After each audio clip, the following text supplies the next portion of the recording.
ሰላም ጤና ይስጥልን የተወደዳችሁ የምናለሽ ምት ፕሮግራማችን ተከታታዮች ነው። የዛሬው የሰኞ የምናለሽ ምት ፕሮግራማችን አሁን ተጀምሯል። ዛሬ በኢትዮጵያን አቆጣጠር ሰኔ 9 2017 ዓመተ ምህረት ነው። እኔ መታሰቢያ ቀዘላና ይነቃቸው ከበደ ሰብአዊ መብት ተሟጋችና ጋዜጠኛ አብሮኝ ቆይታ ያደርጋል። ብዙ መረጃዎችና ሀሳቦችን ይዘን መተናል። አብራችሁ ቆዩ።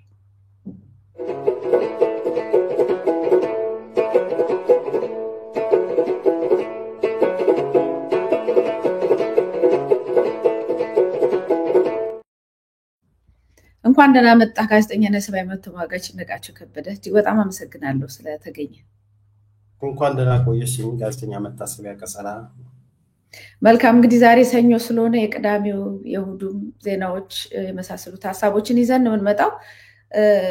ብዙ መረጃዎች አሉን። የግል ትምህርት ቤቶች የዋጋ ጭማሪ፣ የጎንደር ዩኒቨርሲቲ ፕሮጀክት እና የሄሊኮፕተሯ ጉዳይ ምን ይመስላል፣ እንደዚሁም በኢትዮጵያ የአሜሪካ አምባሳደር ማሲንጋ መግለጫ አውጥቷል። ኢትዮጵያ ራሷን በእርዳታ ራሷን ትቻል፣ ግጭት ታቁምና ታምርት አይነት ሀሳብ መጥቷል።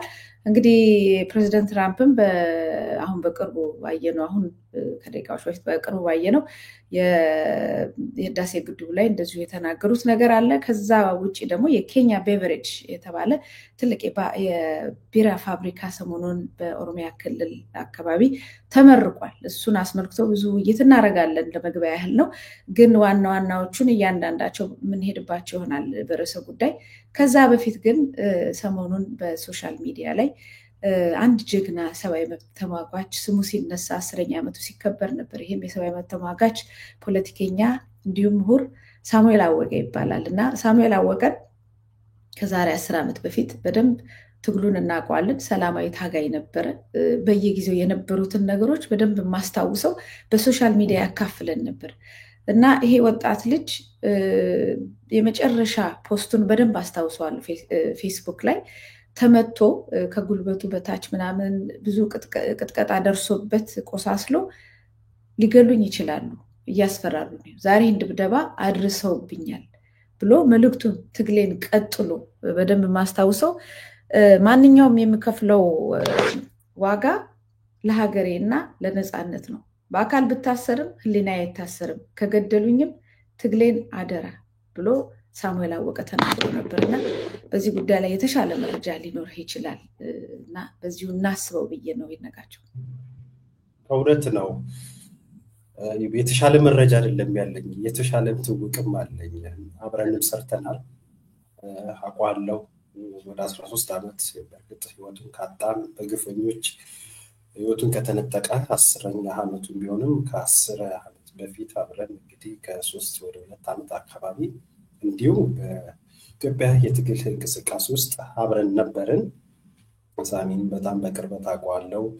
የህግ ባለሙያ ነው። በጣም አስተዋይ የነበረ ወንድማችን ነው።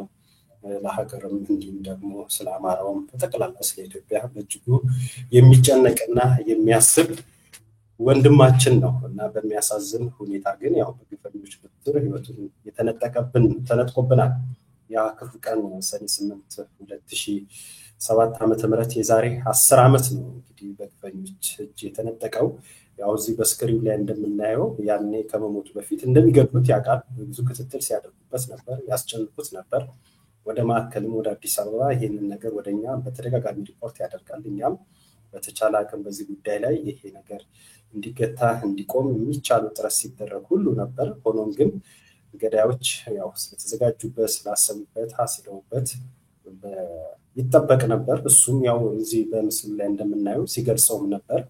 አስቀድሞ ከመሞቱ ከቀናቶች በፊት ነው ይሄንን ያለው። ማንኛውም የምከፍለው ዋጋ ለሀገሬና ለነፃነት ነው፣ በአካል ብታሰርም ለህሊናዬ አይታሰርም፣ ከገደሉኝም ትግሉን አደራ ብሏል። ይሄንን ባለ ከተወሰነ ቀናት በኋላ ነው እንግዲህ መንገድ ላይ በግፍ ተገድሎ ህይወቱን ያጣው የዛሬ 10 ዓመት እና እንግዲህ እሱ ከሞተ በኋላ ይሄን ትግሉን በእርግጥም ቃል ኪዳኑን ጠብቀው ወደፊት እየሄዱ አሁንም ድረስ ስለ ኢትዮጵያ እንዲሁም ደግሞ በአማራው ለገጠመው ሁለንተናዊ ችግር አንጻር የሳሚን መስዋዕትነትን መሰረት አድርገው የሚንቀሳቀሱ በትግሉም በሰላማዊ ትግሉም ያሉ አሉ። የእሱን ቃል ኪዳን ጠብቀው ለመሄድ የሚቻላቸውን ጥረት እያደረጉ ያሉ አሉ።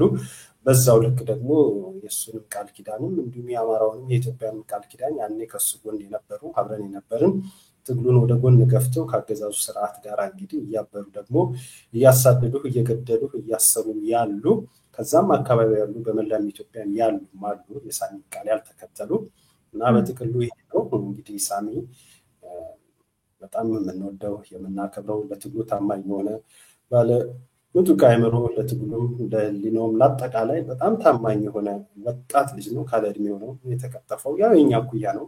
በቅርብ አውቀዋለሁ። አዲስ አበባ ድረስ መጥቶ በምናደርገው ግንኙነት እንዲሁም ባህር ዳርም ሄደን በምናደርገው እንዲሁም ባለበት አካባቢ ሄደን ብዙ ነው እና ስለ ሳሚ ለማውራት እሱ ከከፈለው መስዋዕትነት እሱ ካደረገው አንፃር እኔ በልኩ በውጉና በስርዓቱ ላልገልጽ እችላለሁ እና ይሄ በመረጃ ብቻም ሳይሆን በቅርበትም አብረን ከመስራትም አለፈ ብዙ ግንኙነትም ጭምርም አለን። እንግዲህ ህይወቱን ከተሰዋ በኋላ በአካባቢው ሄደን የቀብር ስነስርዓቱን አንዳንድን እንኳን ክልከላ ተጥሎብን ከመንገድ ተከልክለናል። እንግዲህ ከመረጃም ያለፈ ነው ስልሽ ይሄንን ነው። ቀብሩ ስነስርዓት ላይ ሄደን ለመሳተፍ ፈልገን ነበር። ከተወሰነ መንገድ በኋላ ተዘግቶብን እኔም አሉ አሁን ጓደኞቻችን በውጭም በሀገር ውስጥም ያሉ አሉ መንገድ ዘግቶ ያገዛዙ ስርዓት የቀድሞ የህወሓት መራሹ እሱ ነው እንግዲህ ያንን ተላላኪ ነበርን የሚሉት በአዴናውያን አሁን ላይም እንግዲህ ተወይኙኝ የሚሉ አሉ በተለያየ ሚዲያ ላይ እነዛ ሹማምንቶች ናቸው። ቢያኔ እንግዲህ ክልከላ ሲፈጽሙብን የነበር ነው። ቀብሩም ላይ ለመሳተፍ አልቻልንም። ከመንገድ ነው ክልከላ ተደርጎብን የተመለስ ነው። ያ ከሆነ በኋላ ደግሞ ከተወሰነ ጊዜ በኋላ ደግሞ እርባት አንስሳ ክሮቤል ቤተክርስቲያን ማለት ጎጃም ግንደወይ እሱ የትውልድ አካባቢ ይዛ ድረስ ደግሞ ሄደን ከሆነ ጊዜ በኋላ ደግሞ በቀና በጎ ሀሳቢ ከሆኑ አንዳንድ ኢትዮጵያውያን የአካባቢው ለሱም ጥሩ አመለካከት ካላቸው ሰዎች ጋር በመተባበርም ሐውልትን በማስገንባት እንደ አቅሙ እንደ ሁኔታው ታስቦ እንዲሁ በአካባቢው ላይ እዛም ድረስ ሄደን የሐውልት ምረቃና ሐውልቱ ደግሞ እንዲገነባ በማድረግ አንዳንድ እንቅስቃሴዎች አድርገናል። በዚህ ሂደት ውስጥ እንግዲህ የሱን መስዋዕትነትን የሱን ዋጋን መክፈል ባንችልም ይሄንን እንግዲህ ካደረጉት ውስጥም ደግሞ አንዱ ምን ነኝ እና ሳሚ ብዙ ነገራችን ነው። በርግጥ ቅድም አንቺ እንዳልሽው የተወሰኑ ሰዎች ነው አንቺ እንዳልሽው አይደለም። ልክ እንዲህ ዋጋ የሚከፍሉ የሀገር ባለውለታዎችን በማሰብ ደረጃ የዚህናል በሶሻል ሚዲያ በልኩና በወጉ መናገር ስላለብኝ ነው። በሚገባው ልክ ታስቧል ማለት እኔን ጨምሮ የተወሰኑ ሰዎች ያ ተጀመረ። ከዛ በኋላ ብዙዎች ባለሊናዎች ይህንን ሀሳብ ተጋርተውታል እንጂ በሚገባው በአግባቡ ልክ የታሰበበት ነገር አይደለም። ይሄ ነገር ወደፊቱ ርምት ባለውለታዎቻችንን በአግባቡና በቅጡ ይሄ ተራ ባለውለታ አይደለም። በግፍ ተገድሎ ስለ ሀገር ስለ አማራው ስለ ኢትዮጵያ ስለ ነፃነት ስለ ዲሞክራሲ መስዋዕትነትን የከፈለ ነው። ትልቅ ማደራም ሰጥቶ የተሰዋ ወጣትን ጭምር ነበርና በአግባቡና በስርዓቱ ሊወሳ ይገባል። ይሆኛም ብንሆን ከታሪካዊ ኃላፊነት እንደው በጥቂቱም ቢሆን ለመዳን ስንል በጥቂቱ አሁን በልኩ እያደረግንም አይደለም። ምን የማንችል ብንሆን ይሄው ወጥተን ደግሞ እያሰብነው ነው ያለነው። እንደው ከምንም ደግሞ ይሄም ይሻላልና እንዲህ በዚህ ያሰብነው ነው ያለነው። መልካም በደንብ አስታውሳለሁ። አንድ ባችም ነበራችሁ አስታውሳለሁ እኮ እናንተ ያሳያችሁንን በሶሻል ሚዲያ ላይ እኔ እንደውም ተከልክለን ስትል እንዴ አላየሁም እንዴ አንድ ፎቶዎች እንደውም እናቱንም ለመጀመሪያ ጊዜ በሶሻል ሚዲያ አብራችሁ ሆናችሁ እኮ ፎቶ አይቼ ነበር እያልኩ እያሰብኩ ነበር። ለካ እሱ ሐውልቱን ያሰራችሁ ጊዜ ነውና በደንብ ነው ማስታውሰው። አንድ እናት እዛ ገጠር ውስጥ ምስኪን እናት ምን ያህል ዋጋ እንደከፈለችበት ለዚህ ወጣት ልጅ ለማሳደግ ብቻ ለማስተማር ለዚህም እንዲበቃ ድንገት በሚያደርገው ትግል ላይ እንደዚህ ከተሰዋ በኋላ ጉዳቱን መቼም ቤተሰቡ የትግሉ አጋር ያውቀዋል። በዛ ሁኔታ ሰው ካለፈ በኋላ ግን ያንን እንደው በስቶብን እኮ ነው። አሁን አንተ ያልከው ልክ ነው በሚገባውና በልኩ አይደለም። እኔ ደግሞ ሁልጊዜ በጣም ከሚቆጩኝ ነገሮች አንዱ የሳሙኤል አወቀ ህይወት በጣም ይቆጨኛል። ዛሬ ቢኖር የት ይደርስ ነበረ? ምሁር ነው፣ ዋጋ ተከፍሎበታል አሉ። ሌሎቹም አሉ በየአካባቢ እነ ነብሮ ከሳውዝ አፍሪካ ድንገት ወጥተው በሴራ ደማቸው ደመከልብ የሆነ የተገደሉ ብዙ አሉ እና እንረሳዋለን። በጣም ከመብዛታችን የመከራችን ጉዞ አላቆም ስላለ መከራችን ዕለት ዕለት እየጨመረ ጭራሽ አሁን እኮ እየተሻሻለ መጥቷል እኮ ተሻሽሎ ሰው ወጥቶ የማይገባበት ደረጃ ስለደረሰ ከዛ የተነሳ በየዕለቱ አጀንዳ ስለሚሰጠን እንደው የተዘናጋን እንደው ከምናኝከው በላይ የዋጥን ነው በየጊዜው ያለ ነው እና ከዛ አንጻር ሊሆን ይችላል። ግን በጣም እንትን አጽንኦት ሰጥተን መሄድ ያለብን ሳሙኤል አወቀን የመሰለና ሌሎችንም ወጣቶች ህይወታቸውን ሳይሳሱ ዋጋ የከፈሉለት ኮዝ ያለው ያ ነፃነት አሁን እንደው ቢያዩት እንደው ምን ይሰማቸው ይሆን? ያ ሁሉ መስዋዕትነት ተከፍሎ ኢትዮጵያ የቱ ጋር ነው አሁን ደግሞ ያለችው? አሁን ነፃነቷ ታውጆ በሰላም የምንኖር ቢሆን እኮ እነሱ መስዋዕትነት ከፍሎ ልክ እንደ አድዋው ጦርነት እንደምናምኑ ነፃነት ተሰጥቶን እነሱን ሰማዕት አድርገን እያከበርን እንኖራለን። አሁንም እኮ ገና ከዛ የበለጠ መከራ ውስጥ ወድቀናልና ለምን ይሆን እንደዚህ? ያውም ዋጋ እየተከፈል ለምን እዛ አልደረስንም የሚል ጥያቄ ይመላለስብኛል። ምናልባት ሀሳብ ብትሰጥበት ደስ የሚለኝ እንደ ሳሙኤል አይነት ያሉ ሰዎችን ኮዝ የወደቁለትን ዓላማ በሰፊው ይዘን ባለመሄዳችን ሊሆን ይችላል ወይ ወደኋላ በየጊዜው የምንመለሰው የሚል ጥያቄ ይመላለስብኛል። ሀሳብ ብትጨምርበት ካለ። እውነት ነው። አሁን ያልሽ እኮ ነው፣ ቅድምም ስለው ነበረ። ይሄ ባለውለቶቻችንን በቅጡና በአግባቡ የማመስገን ለነሱ የሚገባውን ነገር አለመስጠታችን አንደኛ ሌላ ተጨማሪ ልክ እንደነዛ ብዙ ባለውለታዎች ያስፈልጉናል እንደ ሀገር፣ አንዱ ለሱ አይደለም እነሱ እንዳናፈራ ያደረገን ይሄዳል። ሌላው ደግሞ መዘንጋቱ በራሱ ማግባብን ጭምርም አይደለም። በዚህም ምክንያት ደግሞ ያው ወደ ኋላ እንሄዳለን። ምክንያቱም እንደነዚህ አይነት ባለውለታ ሊሆኑ የሚችሉ ሰዎች ራሳቸውም ለኛ ከፊት ራሳቸውን አስቀድሞ የሚወጡ ሰዎች እየታቀቡ በመጡ ቁጥር ወኛ ደግሞ በፖለቲካው፣ በኢኮኖሚ፣ በማህበራዊ ጉዳይ ላይ ሊኖረን የሚችለው ነገር ወደ ኋላ መጎተታችን አይቀሬ ነው የሚሆነው። በዚህ ምክንያት ነው እንግዲህ ትግሉ ላይ ማይተሽ እንደሆነ የሚገባውን መስዋዕትነት የሚገባውን ነገር እየተከፈለ የሚገባውን ነገር እየተደረገ በሚገባውና በአግባቡ የሆነ ሳይመሰገን ምስጋናውም ቀርቶ እንዱ በቅጡና በአግባቡ ባለማሰብ ክብር ባለመስጠትም ጭምር ይህ ብዙ ነገራችን ይጎዳል፣ ብዙ ነገራችን ይበላሻል። ይሄ ነገር አብዛኛው አጠቃላይ የኢትዮጵያ ፖለቲካ ትግል እንግዲህ ይሄ ዛሬ 10 ዓመት በግፈኞች ስለተገደሉ ሳሚ ያነሳን ያለ ነውና እንግዲህ ይሄንን ሳውራ ዝም ብዬ በበደዴ አሁን ላይ የመጣ ሐሳብ አይደለም እያካፈልኩ ያለው። ቢያንስ የ10 ዓመት የፖለቲካ እንዳለኝ በኢትዮጵያ ፖለቲካ ሂደት ውስጥ ቢያንስ ልክ እንደ ሳሚ እንዲህ በግፈኞች ከጎን የተገደሉበት ወንድም ሆኜ ማወራው ነው በፖለቲካው ላይ እንግዲህ እዚህ ነው ያለ ውቀት ያለኝ ሰው እንጂ አሁን ላይ ድንገት ስላመጣልኝ የሆነ ነገር ስላማረ ፕላትፎርሙ ፌስቡክ፣ ቲክቶክ የሆነ ነገር እጄ ላይ ስላለ ድንገት ተነስቼ አይደለም ይሄንን የምለውና እንዲህ ዋጋ የተከፈለበት በሂደት የመጣው ሁሉ ነገር ሲሆን ሳሚ ልክ እንደኔ በትግሉ ብቻም ሳይሆን በአካዳሚካል ሙቀቱ ምርጥ የህግ ባለሙያም ጭምር ነው፣ ጠበቃም ጭምር ነው፣ አሪፍ ጠበቃም ጭምር ነው። እና በዛ ፊልዱ መስራት በዛ እንትኑ ማገልገል እናቱንም ራሱንም ረድቶ መሄድ ምናምን ነገር ልክ ማንም ሰው እንደሚኖር እንደመደበኛ ህይወት ኑሮ ማለፍ ይችል ነበር። ግን የሱ የህሊና ጥያቄ እሱ አልነበረም። የራሱንም የአካባቢውንም እንደ ሀገርም ጭምር አሁን ላይ እንዳለው ብቻ አይደለም፣ በጣም በኬት ስለ ኢትዮጵያም ስለ አማራውም ጭምር የሚጨነቅ ልጅ ነበር። ለዚህ ሲል ያሁን ሁሉ ነገሩን ትቶ ዋጋ ወደ መክፈል ገባ። እሱ አልበቃም፣ ህይወቱን ጭምር በግፍ ተቀጥቅጦ ነው የተገደለ እንግዲህ በወቅቱ ማለት ነው። ይሄን ሁሉ መከራና ስቃይ ተቀበለ። አሁን ይሄንን ነገር መርሳት ማለት ነገና ተነገ ወዲያ የሳሚ አይነቶቹ በርግጥ እንደዛ እንደምንለው አይደለም። ትግሉ ከበረኔና እሱ በነበርንበት ወቅት ሰላማዊ ዲሞክራሲያዊ በሆነ በምርጫ ወተን አደባባይ መንግስትን በመጋፈጥ ምናምን የምንለው ትግል ነበር እናደርግ የነበረው። አሁን ግን ትግሉ ከዚህ ከፍ ብሎ የህልውና ትግል ሆነና ያው የመሳሪያ ትግል ሆኗል። በስሙ ራሱ በነገሮች ላይ በዚህ አጋጣሚ የተለያዩ ፋኖ አደረጃጆቶች በስሙ ስያሜ ሰጥተው እየተንቀሳቀሱ ነው ያሉትና ወደዚህ ደረጃ ከፍ ብሏል። ይሄ በአንድ መልኩ ጥሩና በጎ የሚያስብል ነው። ቅድም ባነሳነው አውድ ግን ስንዘነጋ ስንተው ግን ሌላ ሳሚዎችን ለማፍራት የሚኖረውን ሞራል ይሁን ወገብሽን ይሰብርሽና ምትቆሚበትን ነገር ነው የሚፈጥረው። ያ አግባብ አይደለምና ወደኋላ እንደዚህ ነገሮችን አለማክበራችን ወደፊት አለማምጣታችን በቅጡና በአግባቡ አለማመስገናችን ጭምር ተተኪዎች እንዲያወጡ ያደርጋል። ያሉትም ደግሞ እንደነገርኩሽ ብዙ ነገራቸውን ትተው ነው ሳሚ እንደነገርኩሽ የራሱ ነው እውቀቱ መስራት ምናምን ያሁን ሁሉ ትተው ወደዚህ መጡ። በዚህ ደረጃ ደግሞ ይሄ ሲሆን አትሊስት እናመሰግናለን። ምን ይጎዳል? አይከፈልበትም። ምንም ወንጀለኞችንም እኮ በፊታችን ላይ እስከ ማክበር ድረስ ተደረሰ። ገዳዮቹ ማለት ነው እንግዲህ ያያቸው ነው ያልኩሽ። ያኔ እሱ ጋር ቀብር ስንሄድ መንገድ የከለከሉን ያኔ የነበሩ በዋት ጊዜ አብይ ሲመጣ አሁንም ያለው ሌላ አገዛዝ ስርዓት ነው። አብይ ሲመጣ ተላላኪ ነበርን የዋት ምናምን ይሉ የነበሩ አብይ ሲመጣ ወጥቶ የለውጡ ማራማጅ ለውጠኞች ነን ያሉ ሰዎች በወቅቱ ለሳሚ መገደል ከፍተኛውን ትብብር ሲያደርጉ ነበር። መገደሉ ብቻ አይደለም ሄደን ሀዘናችን ልንጋራ እንግዲህ አልቅሰን ልንቀርብ ነው። ሌላ ምን እናደርጋለን? እንደነገርኩሽ እንደሆኑ መሳሪያ ይዞ ውጊያም አልነበር። እንግዲህ ሄደን መሳሪያ ይዘን አንዋቀር። እኛ የነፃነት የዲሞክራሲ ታጋዮች ነበር።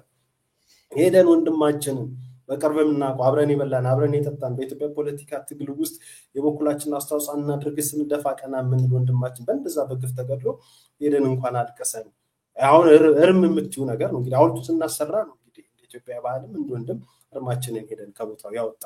በእለቱ ግን ሄደን ግን እንቅበረው ተሰባስበን ስንል መንገድ የከለከሉብን ብአዴናውያን አሁን ላይ ወጥቶ እንደውም በኢትዮጵያ ፖለቲካ ላይ እንደውም በአማራው ፖለቲካው ጭምር የተለየ ቀዳሽ አንጋሽ ሆኖ መጥቶ እነሱ እየተከበሩ እኔ ደግሞ ያን ከሳሚ ጋር አብሬ ነበርኩ። ምናልባት እኔም በአንድም በሌላም ስሩም ሌላም ለመነገር አልፈኗል። እኔ ግን በህይወት ተርፌያለሁ። ይሄው ቁጭ ብለን እነሱ እዛ ሲሉ አንጋሽ ቀዳሽ ሲሆኑ እኔ ደግሞ ይወንድ እያልኩ ነው ያለሁትና ተከብረው ላልሽኝ በደንብ እነሱ እየተከበሩ እያየን ያለን። አዎ አንተም እኮ አንድ ስቴፕ ጨምረሃል። እዛው ሆነ በሰላማዊ መንገድ ታጋይ ነበር። ካሁን በስደት ሀገር የሌለ ሰው ሆናል። እንግዲህ ይታይሽ እንግዲህ ህይወት ይችላል። ያው በአገር ተስፋን ቆርጠን ከእግዚአብሔር ጋር የሚቻልን ነገር እያደረግን በጎን ነገር እያደረግን አምናለሁ። በጣም ጥብቅ ሃይማኖተኛ ባልሆንም በእግዚአብሔር በገባኝ ልክ አምናለሁ። የኔም ሆነ ሌሎች እምነትም እንደዚህ ነው ብዬ ተስፋ አደርጋለሁ። አንድ ቀን ሁሉም ነገር መልካም ሆኖ ለኔ ብቻ ሳይሆን እንደ ሀገር ሁላችንም የሚያስማማን ነገር ተፈጥሮ በሀገራችን በሰላም በፍቅር እንደምንኖር በዚህ ሂደት ግን የህይወት መስዋዕትነት የጉልበት የገንዘብ ሌላ ነገር ሊኖር ይችላል። ይሄ ያልኩት ነገር እንደ እግዚአብሔር ፍቃድ ሆኖ በሀገሬ ላይ ይችላል። ይሄም ካልሆነ ግን ቀጣይ ትውልድ ያየዋልን ብዬ ጭምር ተስፋ አደርጋለሁና እግዚአብሔር አለ መልካሙን ያመጣልናል። ይመጣል ብለን ተስፋ አይቆረጥም። በሀገር እንቀጥላለን። ወደ ሌላ መረጃዎች ሊድና የትምህርት ቤት ክፍያ ጭማሪን የሚመለከት ዜና ወጥቷል።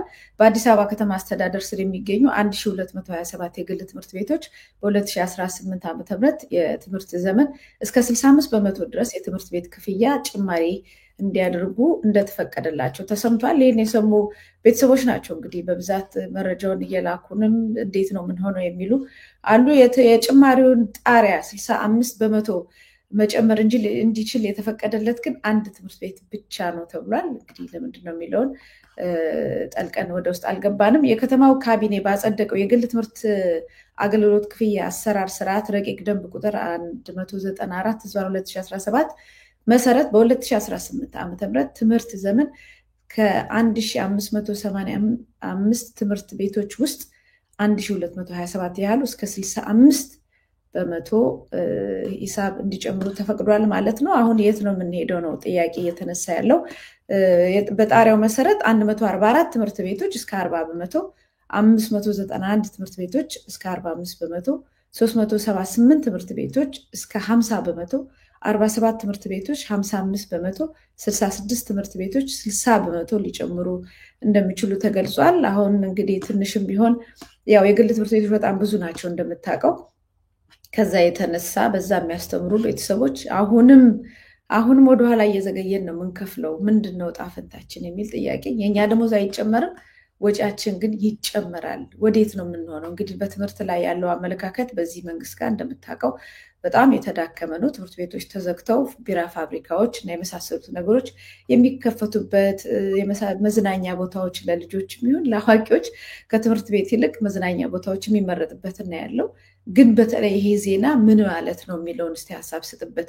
እኔ በብዛት እየጻፉልኝ ያሉት ቤተሰቦች ናቸው። በቃ ምንድን ነው ልናደርግ የምንችለው የሚል ጥያቄ እያነሱ ነው ያሉት።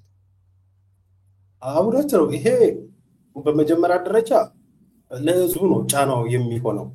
እውነት ነው። ምክንያቱም አሁን ትልቁ ኢንቨስትመንት በኢትዮጵያ ውስጥ የሚጠይቀው ነገር የሚኖረው ነገር ምንድን ነው? ልጅን በቅጡ አስተምሮ ለቁም ነገር ማብቃት ነው ትልቁ አቅምን የሚፈትን ነገር እና እንግዲህ የኑሮ ሁኔታ ባልተሻሻለበት እንደ ሀገር የኢኮኖሚ ድቀት በተፈጠረበት ሁኔታ እስከ 65% እና 40% እንዲሁም በተለያየ ደረጃ የግል ትምህርት ቤቶች ጭማሪ እንዲያደርጉ ሲወሰን ከፋዮቹ ላይ ምን አድ የተደረገ ምን ቫልዩ አድ ተደርጎ ነው ውሳኔ ሲወሰን ስንል ምንም የተወሰነ ነገር የለም። ኢኮኖሚው እየተንገራገጨ እንደ ሀገር እንግዲህ ሰው ከብዶት ኑሮ ከብዶት ትከሻው ገብቶ ያጎነበሰበት ወቅት ላይ ነው ያለው። ይሄ በሆነበት ሁኔታ ይሄ ነገር መደረጉ አግባብ አይደለም። ሌላው ደግሞ ከመምህራን ጋር በተያያዘ ለሚነሳው የደሞዝ የጥቅማ ጥቅም ጥያቄ ጋር በተገናኘ ደግሞ ሌላው ውዥንብር ለመፍጠር ሆን ተብሎ የታሰበ ነገር ነው። እንግዲህ ልጅ ላይ ኢንቨስት ታደርጋለች ተለክተሽም ተበድረሽም ተጠምተሽም ቢሆን እንግዲህ አሁን እንደዚህ አቤቱታ ያቀረቡ ወላጆች በዚህ ቢጸና ይህን መክፈል አልቻልንም እና ብለው አማራጭ የሚከተሉ ጥቂቶች ወላጆች ቢሆኑ እስካሁን ባለ ልምድ ስናየው ማለት ነው። ክፈል ይባላል፣ የተጫነበትን ይጫናል፣ ይዞ ይቀጥላል። አብዛኛው እንደነገርኩሽ አቅም ያለው እንደ በአቅሙ መሰረት ያስኬዳል። አለበለዚያ ተለክቶም ተበድሮም ከዚህም ብሎ ያደርጋል። እንደው ያልቻለ ደግሞ የተወሰኑት ቁጥራቸው የተወሰኑ ደግሞ ይወጡና ሌላ አማራጭ ትምህርት ቤት ያስገባሉ። አብዛኛው ግን ከዚህም ብሎ ከዛም ብሎ ይከፍላል። ያው ልጁ ለቁም ነገር ለማድረግ መድረስ ጭምር ስላለበት ማለት ነው። ልክ ክፍያ ሲፈጸም አሁን ጨዋታው የሚመጣው በግል ትምህርት ቤት ላይ የሚያስተምሩ መምህራን በመንግስት ከሚያስተምሩት መምህራን የተሻለ ክፍያ ያው የመምህርም እንግዲህ የተወሰነ እንደማለት ከዚህ በፊት ብዬሻለሁ እንግዲህ ነው የተወሰነ ክፍያ ይጨምርላቸዋል በግል የሚሰሩት መምህራን አይሽ። ስለዚህ በመንግስት የሚሰሩ ይጨምርላቸው ይሆናል። በርግጥ ሎኬሽን ነው እሱማ ይሄማ የግል እኮ ነው። አንደኛው ጥያቄ ሆኖ እሱ አይደል እንዴ እዚህ ጋር ማሻሚ አይደለም መት የሚሆን የግል ትምህርት ቤት መስፈርቱን ተገቢውን አሟልቼ ማረጋገጫ ወስጄ ከትምህርት ቢሮ ከትምህርት ሚኒስቴር ምናምን ወስዳለሁ። ለአንድ መምህር 10,000 ብር ይከፈል እንደነበረ እኔ 15,000 ከፍላለሁ ካልኩት መምህሩ ያለው ልምዱን ምንም ብሎ ተቅሎ እኔ ጋር ይመጣል። ከኔ ጋር የሚፈጥረው ሎኬሽን ይሄ አይከፈለውም ድምዳሜ ላይ አያደርሰን። እንደውም የሚያደርገው ነገር ምንድነው? ያልተረጋጋ የመምህራን ደሞዝና ያልተረጋጋ የመምህራን ስርዓትን ይፈጥራል። በግሉና በመንግስት ትምህርት ቤቶች መካከል በሚሰሩ መምህራን መካከል እኩል የእውቀት እኩል ጊዜ ፍጆታ ይኖራል። አንድ መምህር ለመሆን የሚሄድበት ሂደቶች አሉ። እኩል ነው ለከሌ መምህር ለከሌ በርግጥ ይለያል። የመጀመሪያ ደረጃ ሁለተኛ ደረጃ በዩኒቨርሲቲ ደረጃ ሌክቸር እንዲህ እያልን ከፍ ማድረግ እንችላለን። ለነዛ የሚፈጅ የትምህርት ዝግጅት ጊዜዎች ይኖራል። ሆኖን ቀረ ግን በየትኛውም ደረጃ ላይ ያለ መምህር የሚወስድበት ጊዜያቶች አሉ። ይሄ በአንደኛ ደረጃ መምህርነት ተምሬ የሚፈልግብኝን ነገር አሟልቼ መምህር ሲሆን አንቺም በአንደኛ ደረጃ ልክ እንደኔ እኩል ሆነን አንቺ በግል ትምህርት ቤት በወር 20,000 ብር እየተከፈለች እኔ ደግሞ በመንግስት 10,000 ብር ሊከፈለኝ ሆነ ማለት ነው። አሁን ጥያቄ የሚሆነው እዚህ ጋር በእኔና አንቺ መካከል እኩል የትምህርት ዝግጅት አለ፣ እኩል የስራ ልምድ አለ። አንቺ በዚህም በዛም ብለሽ የግል ገብተሽ 20,000 ብር ይከፈልሻል፣ ደግሞ 8,000 ይከፈል። አሁን በመምህራን መካከል ጤናማ የሆነ ፉክክር እንዳይኖር ያደርጋል። የመማር ማስተማሩን ሂደት የተዛባ ያደርጋል። ቅድም ያልኩሽ እንዳገር የቤተሰብ ከፍሎ የማስተማር ምናምን እሱ ችግር እንዳለ ሆኖ በመምህራን መካከል ደግሞ እንዲህ አይነቱን ውዥንብሮችንና አለመግባባትን ይፈጥራል። ይሄ ደግሞ ነገር ምንድነው? ብዙ ትምህርት ቤቶች የግል ትምህርት ቤቶች አይደሉም፣ አብዛኛው የመንግስት ትምህርት ቤቶች ናቸው ያሉት። ባሉት ጥቂት የግል ትምህርት ቤቶች ላይ ግን ይሄ ይሆንና በመምህራን መካከል ጤናማ ያልሆነ ፍክክር፣ ጤናማ ያልሆነ ተገቢ የሆነ ክፍያ እንዲፈጠር፣ በዚህም መምህሩ ላይ ውዥንብሮች እንዲፈጠርና በጋራ ቆሞ የመምህራን ጥያቄ እንዳያቀር 25,000 ብር የሚያገኝ መምህርና 9,000 ብር 8,000 ብር የሚያገኝ መምህር እንዴት ነው እኩል የዳቦ ጥያቄ ይዞ ጠቅላይ ሚኒስትሩ ጋር ቀርቦ የመምህራን ጥያቄ ይመለስ ሊል የሚችለው? ስለዚህ እቺኛውን ውዥንብር መፍጠሪያውን ነገር ያገዛዙ ስርዓትን ቢሆን ይፈልጓል እና እንደዚህ አይነት የተዛባ ነገር ለመፍጠር እንጂ ጤናማ የሆነ አካሄድ አይደለም የሚል እምነትና አስተያየት ነው ያለው። ጥሩ ሀሳብ ነው ያመጣው። ምክንያቱም በሰሞኑን ጠቅላይ ሚኒስትሩ ከመምህራን ጋር ውይይት አድርጎ ነበር እና እዛ ላይ አንደኛው መሸፈኛው ጥያቄያቸውን አንደኛው መሸፈኛው የነበረው እዚህ ጋር ተራብን ተቸግረን ትላላችሁ፣ በዚህ በኩል ደግሞ ዲዩቲ ፍሪ መኪና ይግባልን ትላላችሁ፣ ሁለቱ ይጣረሳል ሲል እንጂ የሚያጨበጭቡ አሉና የትኞቹ ናቸው ይሄንን የጠየቁት? ዲዩቲ ፍሪ መኪና ይግባ ብሎ የጠየቁት ይሄን እኮ ነው። ምን እሺ ዲዩቲ ፍሪ የሚጠይቀው ባላሽ ቅድም ያልኩሽ አንቺ ነሽ የምትጠይቀው። በቅድም መጣ ነው ምሳሌ አክሰሱ አለሽ፣ ጥሩ ክፍያ ግል ትምህርት ታስተምራለሽ፣ እዚህ ምዛም ትሄጃለሽ፣ ቆንጆ ክፍያ እየተከፈለሽ ነው ያለው። አሁን ያንቺ ጥያቄ የሚሆነው ምንድነው? የቅንጦት ነው የሚሆነው። ዲዩቲ ፍሪ መኪና ማስገባት፣ የቤት ግንባታ፣ የብናምን አምን በቃ ያንቺ ትክክል እኮ ያንቺ ጥያቄ እሱ ነው የሚሆነው። የኔ ጥያቄ ደግሞ ልጆቼን እኔ ራሴ የማስተምረው መንግስት ትምህርት ቤት ነው፣ ልጆቼ የሚማሩት መንግስት ትምህርት ቤት ነው። 100 ኩንታል ጤፍ ገዝቼ ቤት ልጆቼ ማብላታቸው 100 ኩንታል ጤፍ ብርቅ ሆነብኝ። ከሱቅ እንኳን ዳቦ ገዝቼ ማብላት አልቻልኩም። የኔ ዳቦ ጥያቄ ነው። አይሽ ውዥንብር ይፈጥራል የምልሽ ይሄ። ከዛ አገዛዙ ስርዓት እንደዚህ አይነት ጅምር እንዲፈጠር መደላድልን ካመቻቸ በኋላ በፈጠረው ጠብ ላይ ደግሞ ራሱ ገላጋይ ዳኛ ይሆንና አየሽ ሁለታችን ደግሞ ምን ሲለን እንዴ ምንድነው እንትን በሉ እንጂ እዚህ ጋር ራበን ትላላችሁ እዚህ ዲዩቲ ትጠይቃላችሁ ይሄን ጊዜ በህዝቡ ዘንድ ምን ይፈጥራል አይ መምህራን ከራበን የሚል ነፃ መኪና ላስገባ አየሽ ይሄንን ነው ምልሽ ይሄንን ይፈልጓል ስርዓቱ የዳዝ የተጠቃሚው ደግሞ በዛ ቀደም በሰጠዎች ምሳሌ መሰረት በሌላ ባንቺ በእንደዛ መልኩ ነው ፖለቲካውን እየተጫወተ ያለው አብይ ልክ ነው በጣም ጥሩ ነው ያመጣው ብዙ ሰዎች እውነት እኮ ነው ተራበን ብለው እንዴት ዲዩቲ ፍሪ መኪና ይጠይቃሉ ምናምን እያለ ሰው ኮሜንት ሲያደርግ ታየዋለ ግን እውነታው ግን ይሄ ነው ማን ምን ጠየቀ የት ያለው ነው ምንድነው የጠየቀው የሚለው ጥያቄ ነው እና ለሌላው እንደውም በዚሁ ልክ እኔ እኮ መኪና እየነዳችሁ መኪናችሁን አቁማችሁ እንድታስተምሩ ነው የምፈልገው የሚል ኮሜንትም አድርጓል ጠቅላይ ሚኒስትሩ እና ራበን እየተባለ ስለ መኪና አንተ ራስህ ስለ መኪና የምታወራው ለምንድን ነው የሚል ጥያቄ ተነስቷል ስለዚህ አሁን መሸፈኛ ነው የሆነው ስለ መኪና በማውራት ብቻ ትክክለኛውን የህዝቡን ጥያቄ የማጆሪቲው የአብዛኛውን የረሃብ የኪራይ ችግር የትራንስፖርት ማጣት ልጆችን የማሳደግ የምናምኑ ጥያቄ በዛ ተሸፍኖ ነው ያለው ልክ እንደ የጤና ባለሙያዎች ጥያቄ ሲጠየቁ ደሞዝ ጭማሪ እኔም መከላከያው ደሞዝ ጭማሪ እኮ እንፈልጋለን ምናምን ተብሎ እንደታለፈው ደሞዝ ጭማሪ ስላላችሁ እኔ ዲዩቲ ፍሪም በዛው መኪና እየጠየቃችሁ ነው እኔ መኪናችሁን እያቆማችሁ እንድታስተምሩ ነው የምፈልገው በሚል ተልካሻ ነገር ዋናው ጥያቄ መምህራን ስራቸውን እየተዉ ሌላ ነገር ውስጥ ኡበር ራይድ ምናምን በደንብ ነው የሚሰሩት እንደምታውቀው ለምን በዚህኛው መኖር መንቀሳቀስ ስላልቻሉና ያንን ሸፍኖ ያለፈ ለትምህርቱ ዋጋ የማይሰጥ በዚህ በኩል ደግሞ ይሄንን ደግሞ የሚፈቅድ እና ህዝቡን እንደገና አሁን እኮ አብዛኛው ሰው እኮ ግር ብሎ ወደ ህዝብ ትምህርት ቤት ሊሄድ ይችላል በአቅም ማነስ ምክንያት ማለት ነውና ግር ብሎ ሲሄድ ደግሞ እዛ በኩል ያለው ሁኔታ ደግሞ ጭራሽ አስፈሪ ሊሆን ይችላል መምህራኖች እየለቀቁ ወደ ሌላ ሙያ እየሄዱ ነው ያሉትና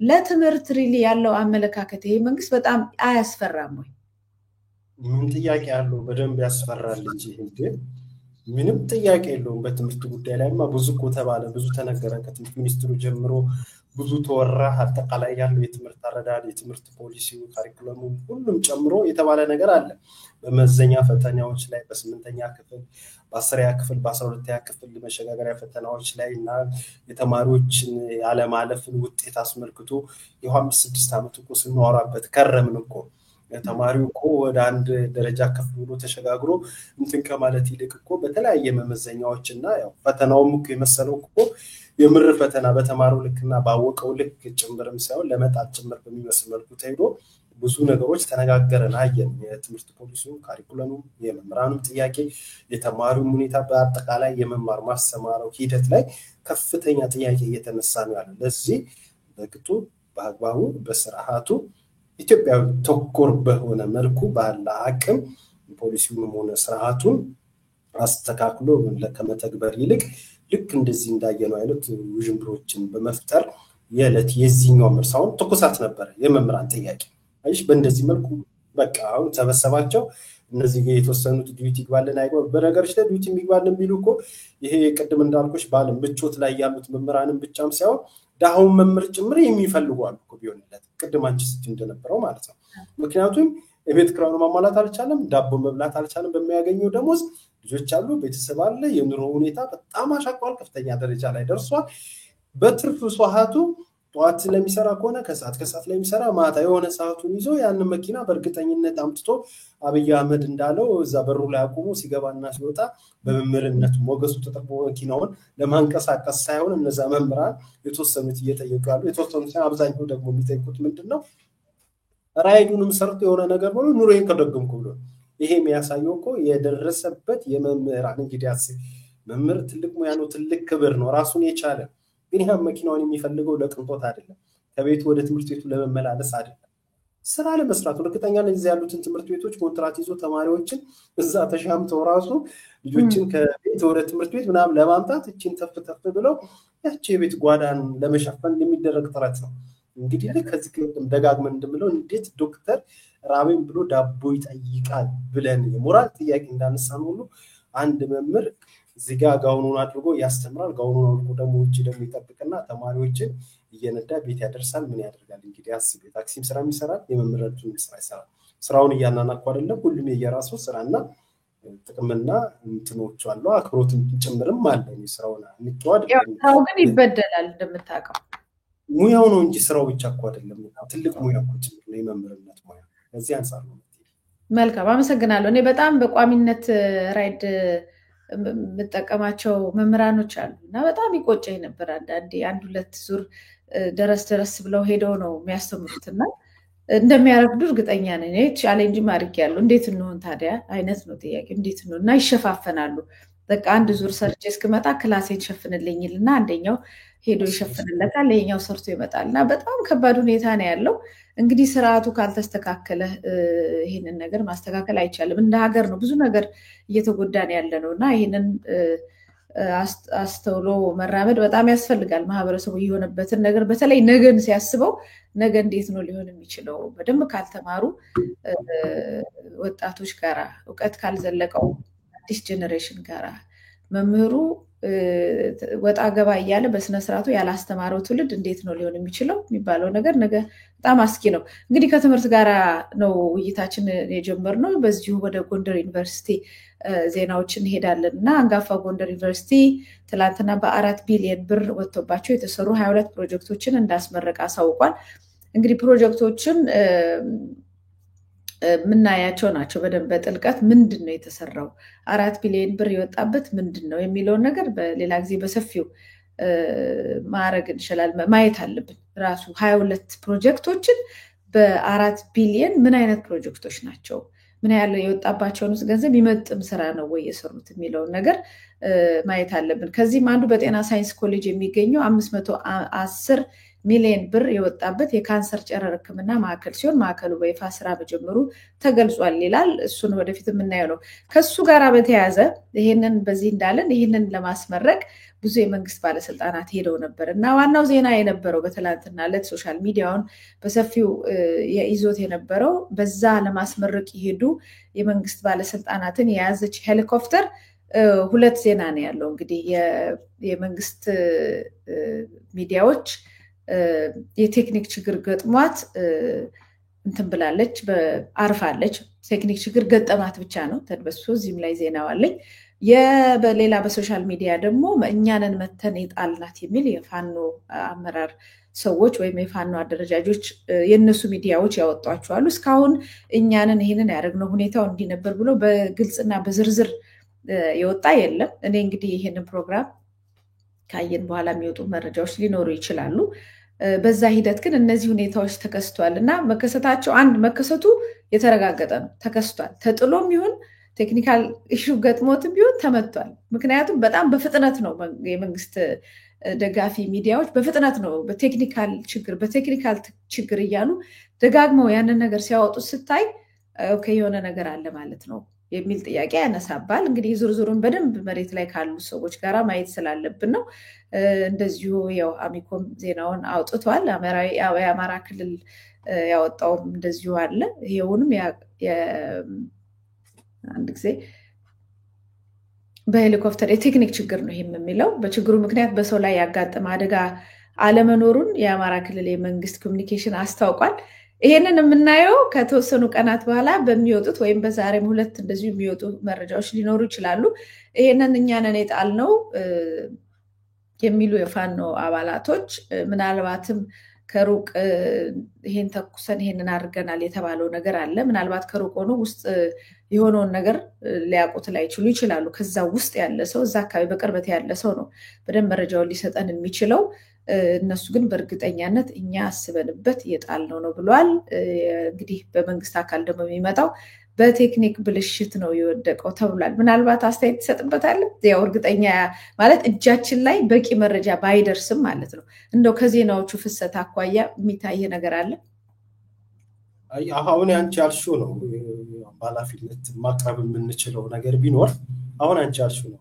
ሁኔታው ስለሆነ ለተመልካቾቻችን መረጃው ማጋራት ግድ ይለናል የመረጃው ለህዝቡ ተደራሽ መሆን መቻል ስላለበት ማለት ነው አዎ በሁለቱም ወገን ያልተካደ ሀቅ ቢኖር ሄሊኮፕተር የሆነ እክል ገጥሞታል በሁለቱም ያልተካደ እንግዲህ ሄሊኮፕተር የሆነ ነገር ሆኗል ያ የሆነውን ነገር ግን አስመልክቶ በመንግስት በኩል ያው አገዛዙ ስርዓት በኩል ቴክኒካሊ የሆነ ችግር ገጥሟል ምንም በሰው ላይ የደረሰ ጉዳት የለም የሚል መግለጫ ሰጥተዋል።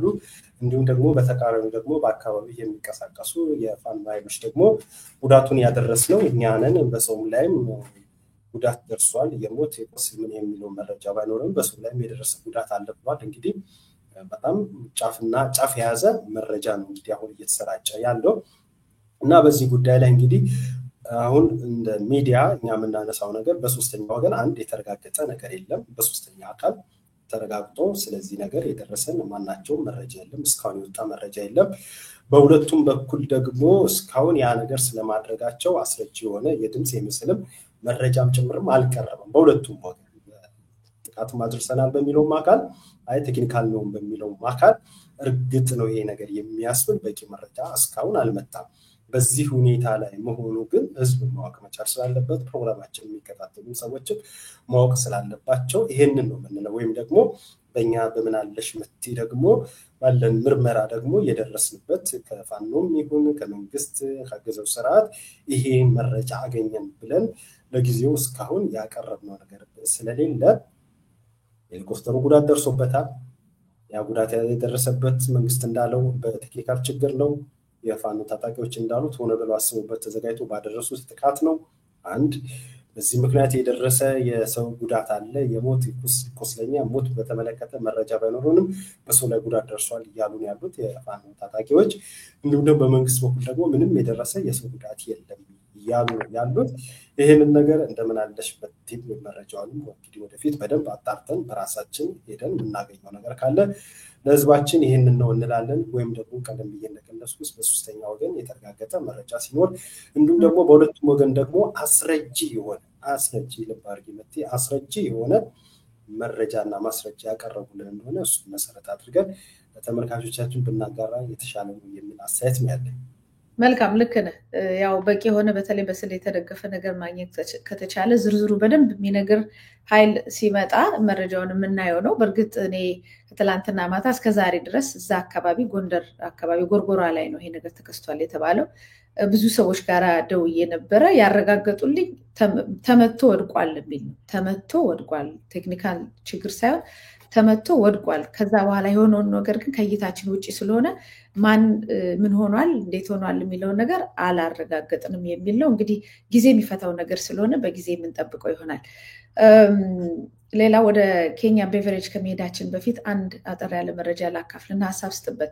ሰሞኑን እንግዲህ በተለይ በኢትዮጵያ የአሜሪካን አምባሳደር ኤርቨን መሲንጋ በኢትዮጵያ ጉዳይ ላይ በጣም ተከታታይ የሆነ እይታ ውስጥ እየገባ ነው ያለው እና ባለፈው እንደዚሁ ኢቢኤስ ላይ ተጠይቆ ነበረ። ባለፈው መንግስት የራሱን ህዝብ በድሮን ይጨፈጭፋል፣ ማጨፍጨፉን በአስቸኳይ ማቆም አለበት የሚለውን ሀሳብ ካወጣችሁ በኋላ እንደገና ሰርዛችኋት ለምንድን ነው የሚል ጥያቄ ቀርቦለት አይ ስህተት ነው፣ ፒውር ስህተት ነው፣ ብዙም ሌላ የተጋነነ ነገር የለውም ብሎ ያን ነገር ያጣጣልበት ነው። እንግዲህ አሁን በወጣው ደግሞ መረጃ ኢትዮጵያውያን ከእርዳታ ተላቀው በራሳቸው ሰርተው እንዲለወጡ አሜሪካን አሳሰበች የሚል መረጃ ነው የወጣው።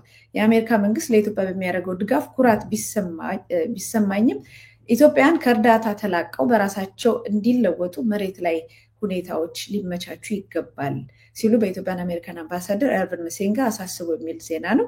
እንግዲህ አምባሳደር መሲንጋ ሰኔ 5 ቀን 2017 በአሜሪካ ኤምባሲ በሰጡት መግለጫ ከፍተኛ ሰብአዊ እርዳታ የምታቀርበውን አሜሪካ እንደ መወከሌ እርዳታ በአሜሪካውያንም ሆነ በኢትዮጵያውያን እይታ ዘንድ ዘላቂ መፍትሄ አይደለም ብለዋል። የትግራይ ክልልን ጨምሮ በሌሎች አካባቢዎች ያሉ የተፈናቀሉ ወደ ቀያቸው መመለስ አለባቸው ብለዋል። ነገር ግን መሬት ላይ አስቸኳይ ሁኔታዎች ተፈጥረው ከአሜሪካና ከሌሎች ድጋፍ አቅራቢዎች አገሮች ነፃ መሆን እንዳለባቸው ተናግሯል። ግጭቶችን አስመልክቶ በሰጡት ማብራሪያ በአማራ፣ በኦሮሚያ እና በሌሎች አካባቢዎች ያሉ ግጭቶች እስካልቆሙ ድረስ ኢትዮጵያውያን የሚፈልጉትን ሰላምና መረጋጋት ማምጣት ከባድ ነው ብለዋል። በመሆኑም የኢትዮጵያን የሚፈልጉትን ሕይወት እንዲኖሩ አመራሩ አስቸኳይ ሁኔታ መፍጠር እንዳለበት፣ ለሕዝብ ቅድሚያ በመስጠት በሀገር ውስጥና የሚታዩ ግጭቶችን የመጨረሻ መፍትሄ ሊገኝባቸው ይገባል ብለው አሳስቧል።